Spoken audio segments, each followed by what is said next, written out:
Hello friends, welcome to my channel greener true furniture lover. ঠান্ডাটা একটু পড়েছে, গলাটাও ভেঙেছে। যাই হোক, কয়েকদিন আগে শান্তিনিকেতন থেকে ঘুরে এলাম। আমি তো যেখানেই যাই সেখানেই আমার চোখ গাছ খুঁজতে থাকে। তাই কঙ্কালী মায়ের মন্দিরে একজন গাছ নিয়ে বসেছিল কটা, এই শীতের সিজনাল ফ্লাওয়ার আর কি।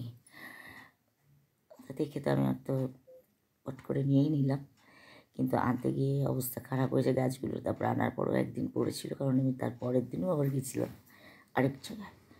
তাই গাছগুলোর একটু হালত খারাপ হয়েছে। যাই হোক, এগুলো কেটে ছেটে পাতা টাতা যেগুলো পচে যাচ্ছে, যেগুলো ছিঁড়ে গেছে, সেগুলো ঠিকঠাক করে একটু বসাতে হবে। গাছগুলোর মধ্যে আছে ক্যালেন্ডুলা, আছে ডালিয়া, আছে ড্যান্থাস, আছে গ্যাজিনিয়া, আরও দু একটা আছে যেগুলোর নাম এই মুহূর্তে আমার মনে নেই, ভুলে গেছি।